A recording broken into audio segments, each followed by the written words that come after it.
জলজ্জান্ত মানুষ পিটাইয়া মানুষকে দিনে দুপুরে মেরে ফেলতেছে। আফসোসের ব্যাপার, আইয়ামে জাহিলিয়াত নিকৃষ্ট কাফের বেঈমান যখন ছিল, জাহিলি সমাজ ছিল, তখনও আমরা কোনোদিন কোনো কিতাবে জাহিলি যুগের এমন কোন ঘটনা শুনি নাই যে দিনের আলোতে পাথর মাইরা এইভাবে একজন মানুষকে দিনে দুপুরে এইভাবে মেরে ফেলে। এত বড় নিকৃষ্ট জানোয়ার পৃথিবীর ইতিহাসে আর কখনো হয় নাই। এত বড় জানোয়ার, এত বড় কুত্তা পৃথিবীতে আর কোনোদিন জন্ম নেয়। মানবতা কোথায় নেমে গেছে? হায় রে দল,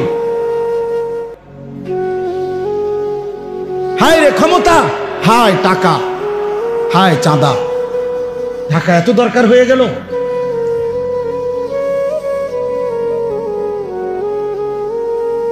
সারা পৃথিবী দেখছে, অবাক হয়ে গেছে, আশ্চর্য। একটা মানুষ, দাড়িওয়ালা একটা যুবক, জলজ্জান্ত মানুষটাকে এতগুলো মানুষের সামনে দিনে দুপুরে পাথর মেরে মেরে মেরে ফেলছে। আহা, তাইলে ভাইয়া দল বিষয় না, এখানে মনুষ্যত্ব কোথায় গেল? ইনসান গেল, মানবতা কোথায় হারিয়ে গেল? আজ সে আহত, আজ সে নিহত, আর তুমি সবসময় থাকবা অক্ষত। এর কি নিশ্চয়তা? আমাদেরকে বলা উচিত ভাইয়া। দিবানিশি আমরা বলতেছি, চেষ্টা করতেছি, আমরা ভাবাইতে চাচ্ছি। তোমাদের কাছে অনুরোধ, প্রিয় ভাই, স্বার্থপর এই দুনিয়া কাউরে মনে রাখে না। স্বার্থপর এই দুনিয়া কারো জন্যই থেমে থাকে। সত্যি কথা, কসম আল্লাহ, তোমার ভালো যদি তুমি না বুঝো, কেউ তোমার মনে রাখবে না।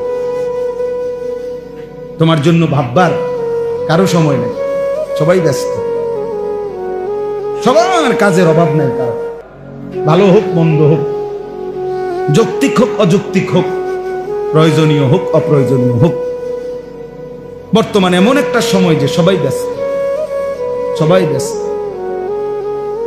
আজকে সকালবেলা আমি ফজরের নামাজের একটু পরে আমার মেয়ের মাদ্রাসায় গেছি।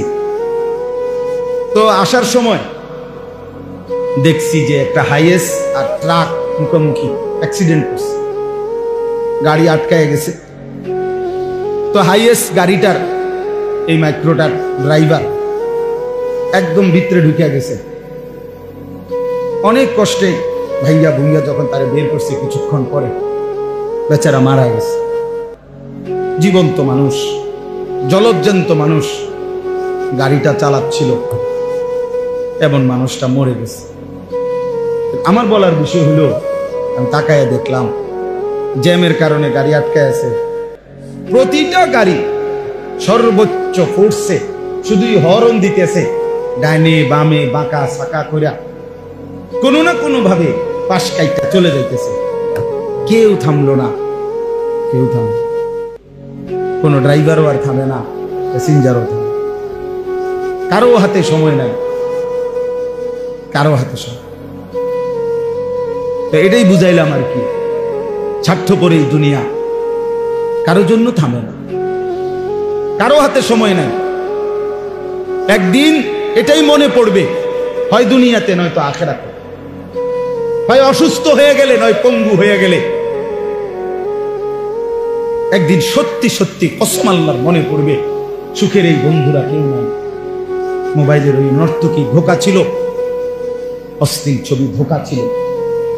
বন্ধু নামের এই দুষ্টরা যারা তোমার সঙ্গ দিয়ে হাসি ঠাট্টা মজাক আড্ডায় সময় শেষ করে দিছিল, তারা আর কেউ নাই, আসলেই কেউ নাই। এই বাবাদেরকেও বলি, আপনারাও কবরে দেখবেন আপনাদের সন্তান নাই। যে সন্তানের জন্য হারাম খাইছেন, হারাম রোজগার করছেন, যেই বিবি বাচ্চার জন্য, সেই বিবি বাচ্চা আর কেউ মনে রাখে না, কেউ মনে রাখে না।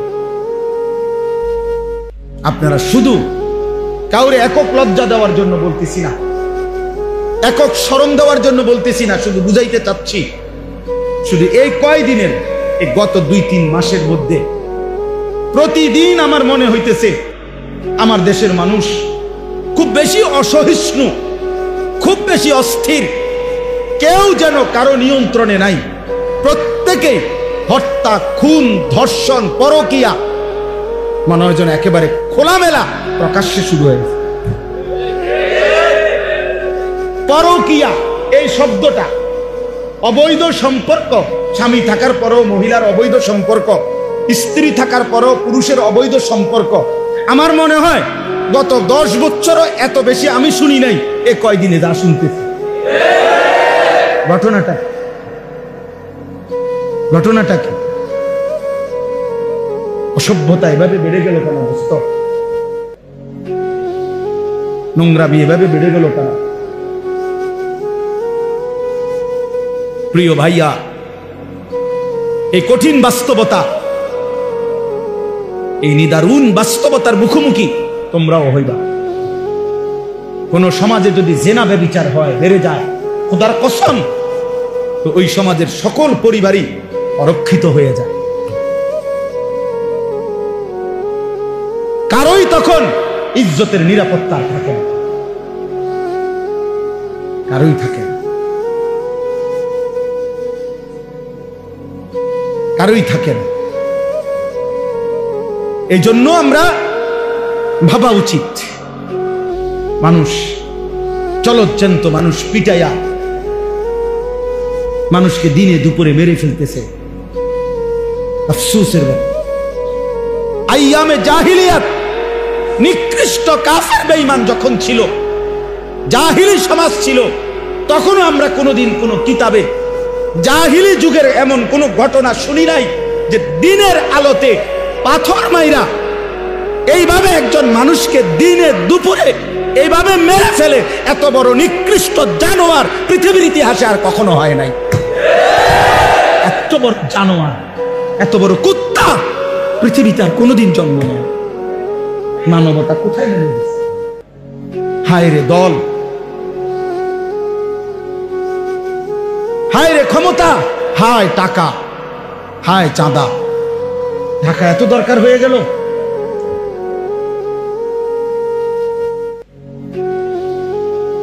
সারা পৃথিবী দেখছে, অবাক হয়ে গেছে, আশ্চর্য। একটা মানুষ, দাড়িওয়ালা একটা যুবক, জলজ্জান্ত মানুষটাকে এতগুলো মানুষের সামনে দিনে দুপুরে পাথর মেরে মেরে মেরে ফেলছে। আহা, তাইলে ভাইয়া দল বিষয় না, এখানে মনুষ্যত্ব কোথায় গেল? ইনসান গেল, মানবতা কোথায় হারিয়ে গেল? আজ সে আহত, আজ সে নিহত, আর তুমি সবসময় থাকবা অক্ষত, এর কি নিশ্চয়তা?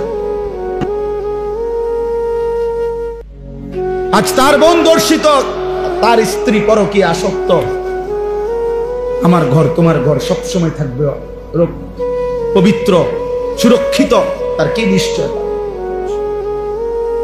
তার কি নিশ্চয়তা? দোস্ত আমার, বন্ধু আমার, বাবা আমার, প্রিয় সাথী আমার, নওজোয়ান, সবাই মিলে ভাবো, আগামী পৃথিবী তোমরা বাঁচতে হবে, এই সমাজ নিয়েই তোমরা চলতে হবে। আরে তুমি থাকতে তো হইব, এই সমাজে বাঁচতে তো হইব। তুমি তো সম্পূর্ণ নিজেকে আলাদা করলে জীবন চলবে না। সমাজবদ্ধ মানুষ না থাকলে মানুষের জীবন চলবে না, কারণ একা মানুষ সব কাজ সমাধা করতে পারে না। আমি চলতে হলে আমার ড্রাইভার লাগবেই, জীবন চলার পথে আমার দোকানদার লাগবেই, কাস্টমার লাগবেই, প্যাসেঞ্জার লাগবেই। সমাজের মানুষ যদি কেউ উপার্জন না করে, কেউ কৃষি না করে, বিভিন্ন রকমের কাজে যদি বিভিন্ন জন জুড়ে না থাকে, একটা সমাজ অচল হয়ে যাবে। তাইলে এই সমাজ আমরা বাঁচতে হবে, এখানে আমরা বড় হইতে হবে, এখানে আমাদের সন্তানরা বড় হবে, এখানে তোমরাও আগামী দিনে এই যে কয়জন ছেলে বসছো, বাবা তোমাদের কাছে অনুরোধ করি, প্রিয় ভাই, তুমি একা হইলেও ভাইব্য আমার এই কথাটা, তুমি তো এই সমাজ থেকে আলাদা না।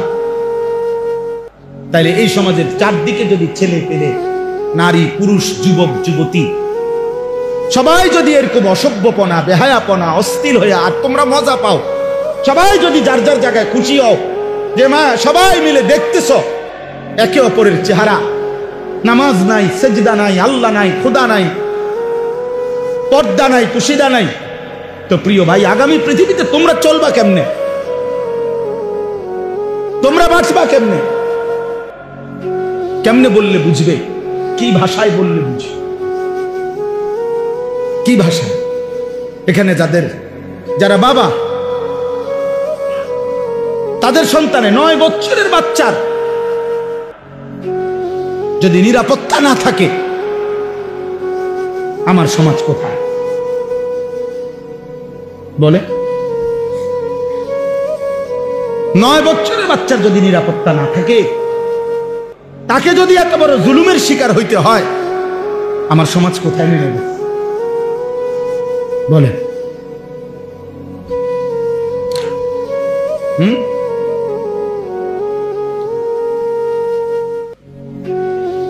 কথা নাই, বার্তা নাই। নিরীহ 2 জন ইমাম মুয়াজ্জিন, ওনাদেরই রিমান্ড হয়ে গেল, বাকি ঘটনা সব আড়াল হয়ে গেল। বুঝেন না? দুনিয়া না ধোকা দিবা, আখেরাত আজকে না জুলুম করলা, আগামী দিনে আখেরাতে আড়াল করবে কে? এই জন্য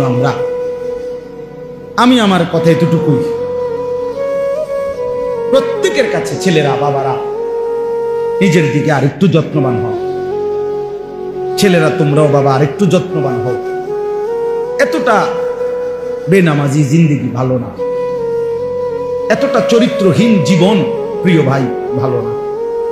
এত নারী, এত ছবি, এত উলঙ্গ দৃশ্য, এত বেহায়াপনা প্রিয় ভাইয়া সুখ আনবে না, স্বস্তি আনবে না, তৃপ্তি আনবে না।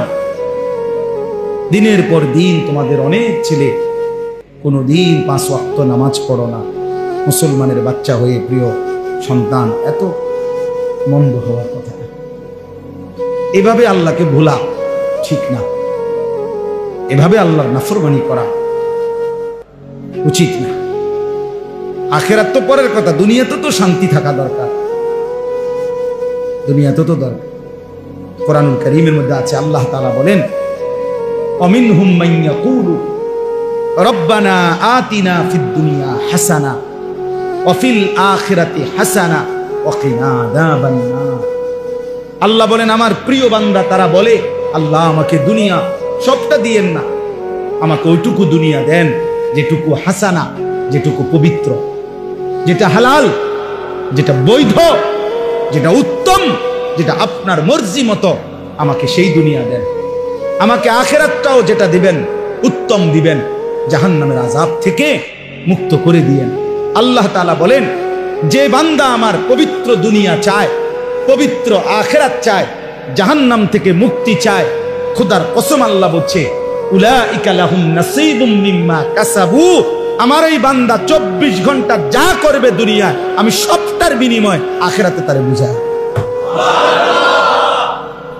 পয়সা যেটা দিল নেকি দেব, পরে বাজার করলো নেকি দেব, ওই ব্যবসা করলো নেকি দেব, ও স্বামী স্ত্রীর মিলন করলো নেকি দেব, ও সন্তানাদি লালন পালন করলো নেকি দেব। উলাইকা লাহুম নাসীবুম মিম্মা কাসাবু, সে যা অর্জন করবে আমি সবটার প্রতিদান দেব। কারণ সে আমার কাছে চাইছে, ব্যবসা হোক, বাজার হোক, সংসার হোক, স্ত্রী হোক, সন্তান হোক, জীবনে আমার কাছে সে পবিত্রতা চাইছে, হালাল চাইছে, হালাল চাইছে। ফামিনান নাসি মান ইয়াকুলু রব্বানা আতিনা ফিদ দুনিয়া ওয়া মা লাহু ফিল আখিরাতি মিন খালাক। রব্বুল আলামিন বলেন, আর যেই মানুষটা বলে যে আল্লাহ আমারে যা দিবেন শুধু দুনিয়ায় দেন।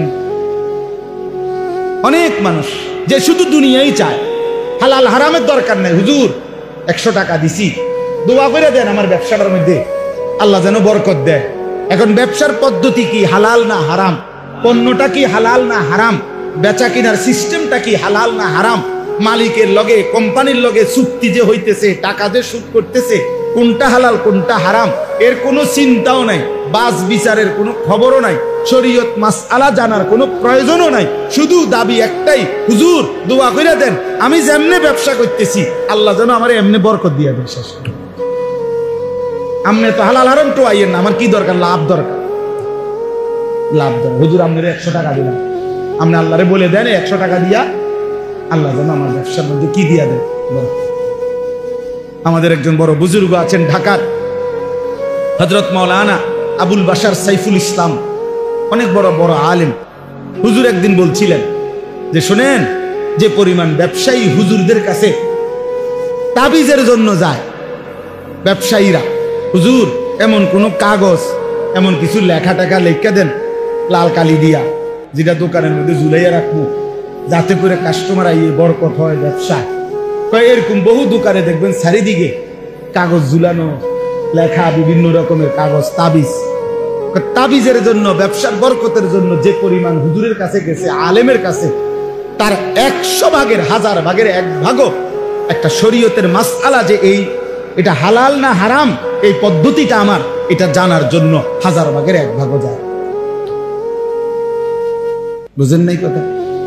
কোম্পানি বলে দিছে টার্গেট পুরা করতে পারলে 3 দিনের কক্সবাজার ট্যুর। বাহ, টার্গেট ফিল আপ করে দিছে কক্সবাজার। আমার একদিন একজনের কিছু দোয়া করতাম হাতে লাগে, কক্সবাজার 3 দিনের জন্য কোম্পানি থেকে যাইতেছে। আমি যাই বেড়া বেড়ি এক লগে নি, হুজুর এক লগে। আমি তো কিতে দোয়া করতাম, আমরা যাতে ভালো করে নাচতে পারেন নাকি, কি দোয়াটা কি করতাম? তোর কক্সবাজারের উপরে কি গজব করতো না তোর মাথা ফাঁকা করতো? কি দোয়া করতো আপনি বলেন না, তার লাগে কি দোয়া করতো? এতে কক্সবাজার দোয়া করতো, বুঝলেন? মানে হালাল না হারাম এত কিছুর দরকার নেই, দোয়া করে দেন আমার দুনিয়া দরকার, আমার দুনিয়া দরকার। রব্বানা আতিনা ফিদ দুনিয়া, আল্লাহ দুনিয়াই দেন শুধু, আর কিছু লাগবে না। ওয়ামা লাহু ফিল আখিরাতি মিন খালাক। রব্বুল আলামিন বলে, বান্দা মনে রেখো, এমন নাফরমান দুনিয়া তো কিছু মিলবেই বান্দা, যাই পাওয়ার কিছু দুনিয়া তো পাবাই, তবে শুধু মনে রেখো ওয়ামা লাহু ফিল আখিরাতি মিন খালাক, আখিরাতে কিন্তু কোনো অংশ থাকবে না, আখিরাত কিন্তু কিছুই মিলবে না। দুনিয়া তো আমি আল্লাহ তোমাকে দেব না কেন? তুমি চাইছো তোমারে দেবই দুনিয়া, আমি আল্লাহ তো না চাইলেও দুনিয়া দেই। কাফেরকে দুনিয়া দেই, বেঈমানকে দিয়েছি, মুশরিককে দিয়েছি, নাস্তিক মুরতাদ আমি আল্লাহকেই চিনে না, আল্লাহকেই মানে না, আল্লাহকেই বলতে কিছু স্বীকার করে না, এমন বেঈমানকেও তো আমি আল্লাহ দুনিয়া দিয়েছি, তোমাকে দেব না কেন? নেও, বাতে না উদা খাইবা না, এটা তো আমি কুত্তারও খাওয়াই, জানোয়ারকেও খাওয়াই। হ্যাঁ, দুনিয়া তো আমি জানোয়ারকেও দেই, বেটা তোরে দিতাম না, নে বেটা, আর কি তা বাতে না দুগা, আর কি খাবিয়ে না? বিল্ডিং, আরে বিল্ডিং তো ইউরোপ আমেরিকার মধ্যে কুকুর শুকর ওরা যেখানে ফার্মে পালে, কুত্তা শুকর ওইগুলোও তো বিল্ডিং এ থাকে, এসি রুমে থাকে। কি এটা হইছেটা কি বেটা? এসি গাড়ি, এটা তো জানোয়ারও চলে ইউরোপের মধ্যে। আমার একজন পরিচিত আমারে বলছে, জাপানে থাকে, যে হুজুর আপনার এইসব প্রাইভেট কারে আমরা জাপানে ছাগল টানে, ছাগল টানে, ছাগল। আমি যদি বলি ভাই সব বক্তা জানেন তো প্রাইভেট কারে আসছি, ছোটখাটো বক্তা মনে করেন না, আরেকতে কইব হুজুর প্রাইভেট কারে ছাগল টানে, বেটাগিরি কি তা? মানে এটার মধ্যে কি ফুটাগিরি কি বলেন না? এটা তো জানোয়ারও চলে। এই জন্য দোস্ত, দুনিয়া মিলে যাওয়া, দুনিয়ায় ভালো থাকা তেমন কিছুই না, তেমন কিছুই না, বরং মূল বিষয় হলো আল্লাহকে প্রাধান্য দেওয়া, আখিরাতকে প্রাধান্য দেওয়া। প্রয়োজনে পুরা দুনিয়া ছেড়ে দিলাম, প্রয়োজনে সব ছেড়ে দিলাম, আল্লাহকে নিলাম, আল্লাহ সন্তুষ্টি চাইলাম, আখিরাত চাইলাম।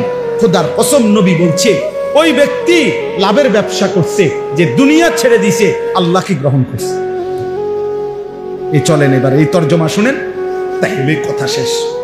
এখানে যে আয়াত আমি পড়ছি সূরা বাকারার কোরআনুল কারীমের 2 নম্বর সূরা 2 নম্বর পারা, সূরা বাকারা। এই সূরার 207 208 এই দুইটা আয়াত পড়ছি। এবার এই শেষ তর্জমাটা শুনেন, অল্প একটু। রাসূলুল্লাহ সাল্লাল্লাহু আলাইহি সাল্লামের একজন সাহাবী সুহাইব, ওনার নাম ছিল সুহাইব রুমি, মানে রোম দেশের মানুষ ছিলেন উনি। তো উনি ইসলাম পূর্ব যুগেই মক্কায় এসে বসবাস করছিলেন এবং মক্কায় এসে ব্যবসা করতেন। ব্যবসা করতে করতে একটা পর্যায়ে উনি মক্কার একজন বিশিষ্ট ব্যবসায়ী, ধনাঢ্য ব্যবসায়ী হয়েছিলেন। সুহাইব রুমি ওনার নাম। তো রাসূলুল্লাহ সাল্লাল্লাহু আলাইহি ওয়াসাল্লামের হাতে এক পর্যায়ে উনি কালেমা গ্রহণ করছেন। নবীজি সাল্লাল্লাহু আলাইহি সাল্লাম যখন মক্কা থেকে হিজরত করে মদিনায় গেছেন, তা আরো অন্যান্য সাহাবীরাও ধীরে ধীরে আগে পিছে, কেউ আগে কেউ পরে, ওনারাও ধীরে ধীরে মদিনায় হিজরত করে করে রাসূলুল্লাহ সাল্লাল্লাহু আলাইহি সাল্লামের কাছে চলে গেছেন। তো নবীজি সাল্লাল্লাহু আলাইহি সাল্লাম যাওয়ার পরে কিছুদিন পরে যারা গেছে নবীজির কাছে মদিনায় মক্কা ছেড়ে, এর মধ্যে উনি একজন, এই সুহাইব রুমি, অর্থাৎ উনিও হিজরত করে মদিনায় গেছেন নবীজির হিজরতের পরে, মানে নবীজি তখন চলে গেছে মদিনায়, এর পরে গেছে। তো যেদিন উনি মক্কা থেকে হিজরত করে গোপনে মদিনার উদ্দেশ্যে রওনা দিছে, ওই দিন কিছু দূর যাওয়ার পরে মক্কার কুরাইশরা খবর পাইয়া ওনারে ঘেরাও দিয়া ধরে ফেলছে, আটকাইয়া ফেলছে আর কি, যাইতে দিবে না মদিনায়। এই তখন তাফসীরের মধ্যে আছে, আমি এই আয়াতের জন্য কইতেছি আর কি কথা। তো তাফসীরের মধ্যে আছে এই সাহাবী উনি একজন তীরন্দাজ সাহাবী ছিলেন, মানে সাহাবীদের মধ্যে সবচেয়ে বেশি তীর ছুটতে পারতেন, কাফেরদের তীরন্দাজ উনি একজন পারদর্শী ছিলেন। তো ওনার কাঁধের মধ্যে যেই ধনুক তীর ছিল, উনি কাফের কুরাইশদেরকে দেখাইয়া বলছে, দেখো তোমরা সবাই জানো আমি মক্কার সেরা তীরন্দাজদের একজন, কাজেই ইচ্ছা করলেই তোমরা আমার কাছে এখন আসতে পারবা না। আমি যতক্ষণ পর্যন্ত আমার কাছে তীর আছে অতক্ষণ আমি একজন একজন করে গাইতালাম, হ্যাঁ, কাজে আমার কাছে আসতে পারতাম।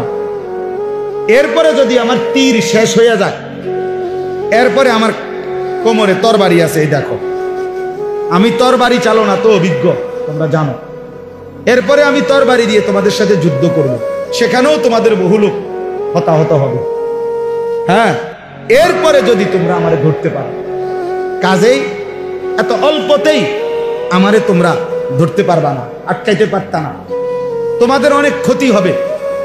কিন্তু এই কথাটা শুনে, কিন্তু আমি তোমাদের কাছে একটা প্রস্তাব দিচ্ছি, আমি জানি তোমরা আমারে কেন আটকাইছো, অন্য অনেকেই চলে গেছে তারে আটকাও নাই, আমারে আটকাইছো তোমরা, আমি জানি, কারণ তোমরা জানো যে আমি মক্কার ধনাঢ্য ব্যক্তিদের একজন, আমার কাছে অনেক সম্পদ আছে, স্বর্ণ রৌপ্য আছে, এটা তোমরা জানো, আমি জানি, এই জন্য তোমরা আমারে আটকাইছো।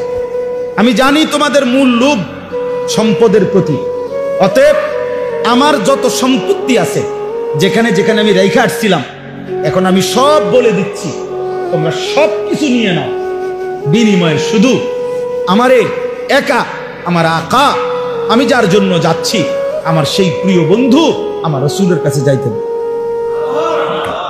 আমারে বাধা দিও, আমারে আমার কাছে, আমার নবীর কাছে আমারে যাইতেন, আমি কিচ্ছু নেব না, সব দিয়ে দিলাম, সব জানাই দেবো তোমাকে, তোমরা আমারে ছেড়ে দাও। স্বাভাবিকভাবে আমারে ধরতে পারতা না, তোমরা হতাহত হইবা, এটাও করো না, আর সম্পদও আমি নেব না। তাফসীরের মধ্যে আছে মক্কার কুরাইশরা বলছে, তুমি এই ঘোড়া যেটা নিয়ে রওনা দিছো এটাও দিয়া লাইতে হবে, শুধু গায়ের পোশাক ছাড়া আর কিছু নিতে পারবা না। উনি বলছে ঠিক আছে, আমি শুধু আমার গায়ের পোশাক নিয়ে রওনা দিলাম, আর সব সম্পত্তির কথা একবারে দাগে দাগে বলে দিলাম, তোমরা সব নিয়ে নাও, আমি আমার এই এক কাপড়েই আমার রাসূলের কাছে আমি যাইতে চাই, তবু আমারে বাধা দিও। মক্কার বেঈমান কুরাইশরা সমস্ত সম্পত্তি নিয়ে উনারে ছেড়ে দিছে। উনি একা এক কাপড়ে এই লম্বা পথ, দীর্ঘ পথ সফর করে আল্লাহ নবী সাল্লাল্লাহু আলাইহি ওয়াসাল্লামের কাছে মদিনায় পৌঁছা নবীজি সাল্লাল্লাহু আলাইহি সাল্লামের দরবারে বসে এই পুরা ঘটনা শুনাইছে। ইয়া রাসূলুল্লাহ, আমি কেমনে আসছি শুনেন। আমারে তারা বাধা দিছিল, আমি তাদেরকে এই বলে আমার সারা জীবনের অর্জিত সমস্ত স্বর্ণ রৌপ্য গহনা সম্পদ সব দিয়া, এমনকি বাহনের ঘোড়াটা পর্যন্ত দিয়ে এই এক কাপড়ে, ইয়া রাসূলুল্লাহ আমি আপনার কাছে এসেছি।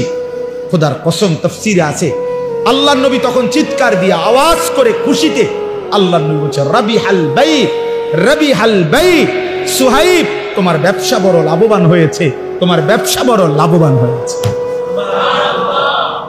তোমার ব্যবসা রাবিহা, লাভ হয়েছে, লাভ হয়েছে। সামান্য দুনিয়া ছেড়ে দিছ আল্লাহর ভালোবাসায়, আল্লাহর সন্তুষ্টির জন্য, রাসূলের সন্তুষ্টির জন্য সব কোরবানি করেছ, তুমি লাভবান। তখন ঠিক ওই সময় আল্লাহ তাআলা জিবরাইলকে পাঠিয়ে এই সাহাবীর প্রশংসায় কোরআন কারীমের এই আয়াত নাযিল করেছেন, ওয়া মিনান নাসি মান ইয়াশরি নাফসাহু। আল্লাহ বলে, বন্ধু আপনার সাহাবীদের মধ্যে কিছু সাহাবী এমন যারা তাদের পুরা জীবনটাকে বিক্রি করে ফেলেছে ইবতিগা মারদাতিল্লাহ, আল্লাহ রাব্বুল আলামিনের সন্তুষ্টির তালাশে,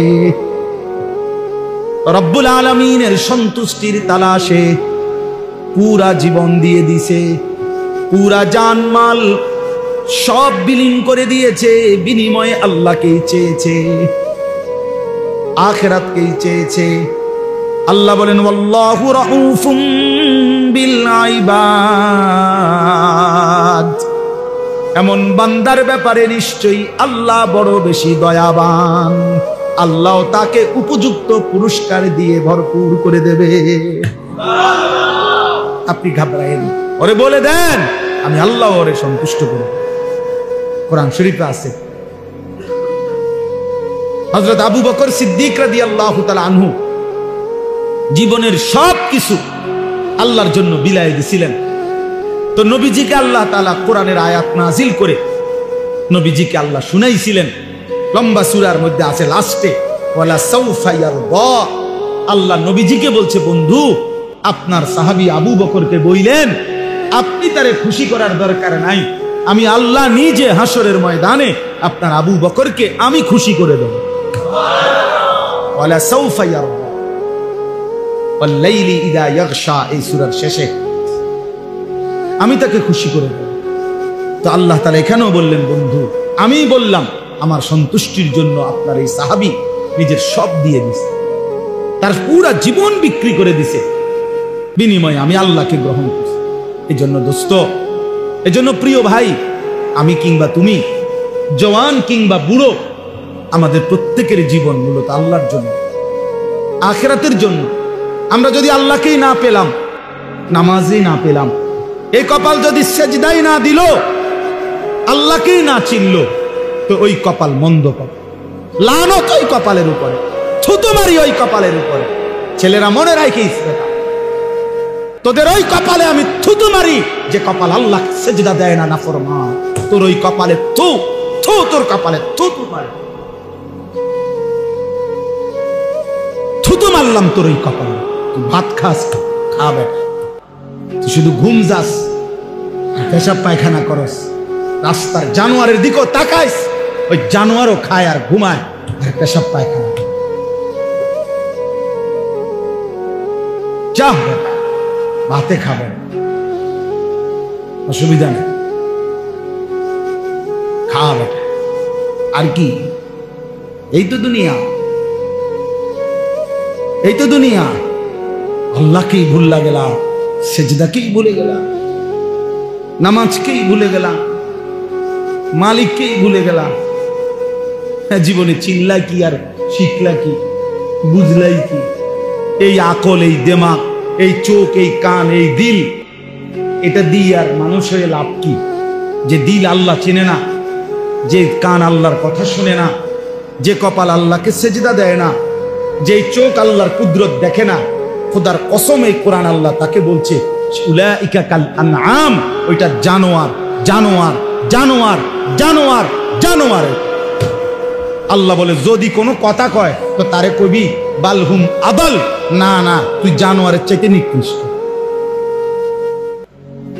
যদি গাঁড় ফাঁক দেয় তো কবি হ তুই জানোয়ার, তুই খারাপ। কোরআন শরীফ দেখো, আল্লাহ বলছে লাহুম কুলুবুল লা ইয়াফকাহুন, দিল আছে বোঝে না, চোখ আছে দেখে না, কান আছে শোনে না, সে জানোয়ার। আল্লাহ বুঝতাম একটা ছেলেই বদলা, একজন, তাইলেও আমাদের কষ্ট সার্থক ইনশাআল্লাহ। একজনই বদলা, বড় মজমা দিয়া করবা কি? বৃষ্টি না হইলে আরো বড় মাহফিল হইতো, আরো বড় মাহফিল হইলে আরো বেশি বুট বেচা হইতো, হ্যাঁ আরো চটপটি বালা বেচা হইতো। আরো বড় মাহফিল হইলে খেলনা, বাঁশি, প্যাঁপু, এগুলো আরো বেশি বেচা কেনা হইতো। এই তো মানে আরো বড় মাহফিল দিয়ে কি হবে? হ্যাঁ 50,000 লোক দিয়ে কি হবে? হেদায়েতের জন্য 50,000 কিংবা 5 জন, এটা কোনো কথা নেই। আসমানওয়ালা গ্রহণ করলে সামান্য বালুও দামি, আসমানওয়ালা গ্রহণ না করলে পাহাড়ও ভেঙে ভেঙে বালু হয়ে যায়। আল্লাহ আমাদেরকে বুঝতাম। অতএব সর্বশেষ কথা হলো আল্লাহ বলেন ইয়া আইয়ুহাল্লাযীনা আমানু দুখুলু ফিস-সিলমি কাফা, হে মুমিন, হে ঈমানদার, আমি আল্লাহ তোমাকে বলছি আমার ঈমানদার বান্দা পুরাপুরি ইসলামের মধ্যেই ঢোকো। শান্তি, কামিয়াবি, ইজ্জত, মর্যাদা, সম্মান ইসলামের মধ্যে, আল্লাহকে মানার মধ্যে। আমরা কিতাবে পড়ছি হযরত ওমর রাদিয়াল্লাহু তাআলা আনহু এরকম মসজিদের মিম্বরে বসে, ওমর যখন অর্ধ পৃথিবীর বাদশাহ খলিফা, তখন তিনি বলতেন সাহাবীদেরকে, যে সাহাবারাদেরকে, ভাইয়ারা, যে বন্ধুরা শোনো, আমি সেই ওমর ইসলাম পূর্ব যুগে যে একজন মহিলার বকরি চড়াইতাম ভাড়ায়, পারিশ্রমিকে একটা মহিলার ছাগল বকরি চড়াইতাম। আমি এত বোকা ছিলাম যে কোনোদিন ওই মহিলার বকরিগুলা সন্ধ্যাবেলায় গুইন্না, যতটা সকালে নিছিলাম অতটা বিকালে আইসা গুইন্না বুঝাইয়া দিতে পারতাম না। আমার 4-5টা বকরি ডেলি হারাই লেতাম। কয়টা ছাগল গুইন্না ঠিক করে কয়টা নিছিলাম, কয়টা ফিরে এলে, এটা আমি পারতাম না। আমি এত বোকা ছিলাম, ছাগলটা গুইন্না রাখতে পারতাম না। আমি সেই ওমর, ইসলাম আমাকে এতটা ইজ্জত দিছে, আজ আমি আধা জাহানের বাদশাহী করি। যে কয়টা ছাগল ঠিক রাখতে পারতাম না, সে আজকে অর্ধ পৃথিবী বাদশাহী। তিনি বলছেন ইসলাম আমাকে দামি বানাইছে, রাসূলের অনুসরণ আমাকে দামি বানাইছে, নয়তো আমি সেই মক্কার মহিলার বকরি চড়ানো রাখালি থাকতাম, অখ্যাতই থাকতাম। আজ ইসলাম আমাকে দামি বানাইছে, আল্লাহর দ্বীন আমাকে দামি বানাইছে। এজন্য আল্লাহ বলছে পুরা ইসলামের আল্লাহকে দ্বীন মানো। এজন্য ছেলেরা নামাজ পড়ো, ছেলেরা আখলাক সুন্দর করো, বাবারা হালাল উপার্জন করেন, হারাম রোজগার করেন। বুড়া মিয়ারা শেষ বয়সটা বিড়ি, সিগারেট, সাদওয়ানের গপ আর বন্স বিড়িতে শেষ করেন না, আল্লাহর জিকিরে শেষ করেন, আল্লাহকে ডেকে শেষ করেন হায়াত। ওয়ালা তাত্তাবিউ খুতুওয়াতিশ শাইতান, আল্লাহ তাআলা বলেন কোনোভাবেই শয়তানের পথ, শয়তানের কদম অনুসরণ করো না। প্রতিটা গুনাহই শয়তানের পথ, সেখানে যেও না। ইন্নাহু লাকুম আদুউম মুবিন, নিশ্চয়ই শয়তান তোমাদের প্রকাশ্য শত্রু। অর্থাৎ শয়তানকে যদিও দেখা যায় না, প্রত্যেকটা গুনাহই শয়তান, প্রত্যেকটা নাফরমানি, প্রত্যেকটা মন্দ চিন্তা, এটাই শয়তান। কাজে এটা স্পষ্ট, শয়তান কোনটা, যেটা গুনাহ এটাই শয়তান, যেটা গুনাহ এটাই কি শয়তান। এই জন্য আল্লাহ বলছে নিশ্চয় শয়তান প্রকাশ্য শত্রু। মানে যদিও শয়তান আমাদের কাছে মনে হয় সে তো দেখি না আমি, না না, প্রতিটা গুণেই এটা কি শয়তান, এটা তো প্রকাশ্যই। এই জন্য ভিন নারীর হাসি এটা প্রকাশ্য দেখা যায়, এইটাই শয়তান। হারাম ছবি এটাই শয়তান। তোমার অসৎ বন্ধু যে তোমার নারী ছবি অশ্লীল দৃশ্য দেখায়, আল্লাহর কথা ভুলায় দেয়, ওইটা বন্ধু না, এটাই শয়তান, এটাই শয়তান। এর উপরেই শয়তান সওয়ার আছে। মানুষ যেরকম যারা জিনের সালাম দেয়, তারা কোনো মানুষের উপরে জিন আনে। অনেক জিন সালাম দেয় না অনেকে, আলগা জিন আইয়ে না, জিন কোন একটা কিসের উপরে আসে, মানুষের উপরে আসে। তাদের এরকম কোন মানুষের উপরে তারা কি আনে, কথা বলে মনে হয় হেইতে, আসলে না জিনে কথা, জিনে কথা বলে। এই জন্য আল্লাহ তাআলা বলছে নিশ্চয় শয়তান প্রকাশ্য শত্রু। আল্লাহ আমাদের সবাইকে শয়তানের কুমন্ত্রণা থেকে হেফাজত করতে। আমরা ইনশাআল্লাহ এই রাত গভীরে চলো বাবা ভাই সবাই আমরা নিয়ত করি যে নিজের ভালো, নিজের কল্যাণ, নিজের আখিরাত ফিকির করবো ইনশাআল্লাহ। ছেলেরা বাবা কষ্ট করছো ভাই, গরমের মধ্যে আমরারও কষ্ট হয়েছে, সবাই মিলে আমরা সবর করছি। এত রাত অবধি সিজনের বড় মাহফিলও মানুষ এতক্ষণ বসে থাকে না, আপনারা কষ্ট করছেন, ছেলেরা অনেক সবর করছেন। আমি সবাইরে মোবারকবাদ জানাই। আল্লাহ সবাইকে এই ত্যাগ, এই কষ্টের উত্তম বিনিময় দান করেন। আল্লাহর জন্যই আমরা বসছি, ঠিক না?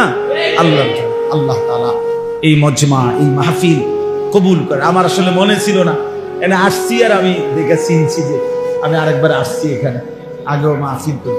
আইসা তখন ভালো লাগছে যে ছেলেদের সাথে আমি ওখানে দাঁড়ায় দাঁড়ায় কথা বলছিলাম অনেকগুলো ছেলের সাথে একসাথে। পরে আমার মনে হয়েছে আল্লাহ তাআলা এই আলোকিত যুব সমাজকে বাস্তবিক অর্থেই এই সমাজ, এই দেশ, এই জাতির জন্য আলোকিত করে দেয়। আল্লাহ আমাদের সবাইকে কবুল করে। আলহামদুলিল্লাহ। আল্লাহুম্মা আনতাস সালাম ওয়া মিনকাস সালাম তাবারাকতা ইয়া যাল জালালি ওয়াল ইয়া আরহামার রাহিমিন ইয়া আরহামার রাহিমিন ইয়া আরহামার রাহিমিন। ربنا ظلمنا أنفسنا وإن لم تغفر لنا وترحمنا لنكونن من الخاسرين. ربنا آتنا في الدنيا حسنة وفي الآخرة حسنة وقنا عذاب النار. رب ارحمهما كما ربياني صغيرا. ربنا هب لنا من أزواجنا وذرياتنا قرة أعين وجعلنا للمتقين إماما. أي الله رب العالمين परवरदिगार आलम गुनाहगार गुलाम রাত অর্ধেক পার হয়ে গেছে, অন্ধকার গভীর রজনীতে বৃষ্টি মুখর পরিবেশে আপনার ঘরের মধ্যেই মাওলা এতটা লম্বা সময় ধরে বসেছিলাম মাওলা, আপনার কথাই শুনতেছিলাম। আখিরাতের ভয় হচ্ছিল, জাহান্নামের ভয় পাচ্ছিলাম মাওলা, কবরের ভয় হচ্ছিল মাওলা, আখিরাতের কথাই মনে পড়ছিল মাওলা।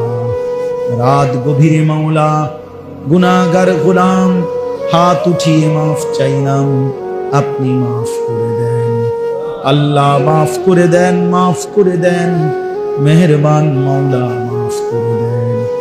আর কিছু দেন আর না দেন, মাফ তো করে দেন মাওলা, মাফ করে দেন।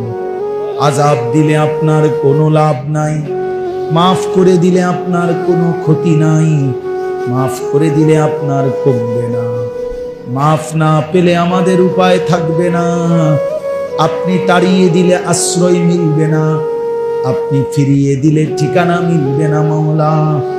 আল্লাহ আপনি মাফ করে দেন, আপনি মাফ করে দেন। আয় করিম আপনি মাফ করে দেন, আয় রহমান আপনি মাফ করে দেন, আয় রহিম আপনি মাফ করে দেন। হাসবুনাল্লাহু ওয়া নি'মাল ওয়াকিল, হাসবুনাল্লাহু ওয়া নি'মাল ওয়াকিল। হাসবুনাল্লাহু ওয়া নি'মাল ওয়াকিল, লা ইলাহা ইল্লা আনতা সুবহানাকা ইন্নী কুনতু মিনাজ জালিমিন, ইন্নী কুনতু মিনাজ জালিমিন, ইন্নী কুনতু মিনাজ জালিমিন। আয় আল্লাহ, আপনি মাফ করে দেন। আয় আল্লাহ, আপনি মাফ করে দেন। সমস্ত কবরবাসীদেরকে মাফ করে দেন। মাকে মাফ করে দেন, বাবাকে মাফ করে দেন, দাদা দাদি নানা নানিকে মাফ করে দেন, চাচা মামা ফুফা খালুকে মাফ করে দেন, চাচি মামি ফুফি খালাকে মাফ করে দেন, শ্বশুর শাশুড়িকে মাফ করে দেন, আত্মীয় স্বজনদেরকে মাফ করে দেন, বিবিকে মাফ করে দেন, ছেলে মেয়েদেরকে মাফ করে দেন, ভাই বোনদেরকে মাফ করে দেন, দোস্ত আহবাবদেরকে মাফ করে দেন, বন্ধু স্বজনদেরকে মাফ করে দেন। আল্লাহ, প্রতিটা মুমিনকে মাফ করে দেন, প্রতিটা ঈমানওয়ালাকে মাফ করে দেন, সমস্ত কবরবাসীদেরকে মাফ করে দেন। কিয়ামত পর্যন্ত কবরের আযাব মাফ করে দেন, কবরগুলোকে জান্নাতের টুকরা বানিয়ে দেন, আপনার নূরের রহমত দ্বারা ভরপুর করে দেন। আল্লাহ, আমরা যারা বেঁচে আছি মাওলা, আমাদের আগামী জিন্দেগি আপনি সুন্দর করে দেন, ঈমান আমল দান করেন, ইজ্জত আফিয়ত দান করেন, তাকওয়া তাহারত দান করেন, হিম্মত ইস্তেকামত দান করেন, সেজদাওয়ালা কপাল বানিয়ে দেন, কাঁদনেওয়ালা চোখ বানিয়ে দেন, জিকিরওয়ালা জবান বানিয়ে দেন, মোহব্বতওয়ালা দিল বানিয়ে দেন, সুন্নাত বন্দিগিওয়ালা জীবন বানিয়ে দেন। মাওলা, কিশোর যুবক এই ছেলেগুলোকে নামাজি বানিয়ে দেন, নামাজি বানিয়ে দেন, এদের চুল সুন্দর করে দেন, এদের চেহারা সুন্দর করে দেন, এদের আখলাক সুন্দর করে দেন। নারীর আসক্তি থেকে হেফাজত করেন, মদের আসক্তি থেকে হেফাজত করেন, জুয়ার আসক্তি থেকে হেফাজত করেন, মোবাইলের আসক্তি থেকে হেফাজত করেন। আল্লাহ, অশ্লীলতা বেহায়াপনা থেকে হেফাজত করেন। আল্লাহ, ছেলেদেরকে আগামীর ইসলামের জন্য কবুল করে নেন, দাজ্জালের মোকাবেলায় কবুল করে নেন, মাহাদির পক্ষে আল্লাহ আপনি কবুল করে নেন। আলোকিত সুন্দর সমাজ গড়বার জন্য হিম্মত দান করেন, ইস্তেকামত দান করেন, এগিয়ে যাওয়ার মতো তৌফিক দান করেন। বাবা চাচা বয়স্কদেরকে আরো বেশি নেক আমলের তৌফিক দান করেন, বাকি হায়াতে বরকত দান করেন।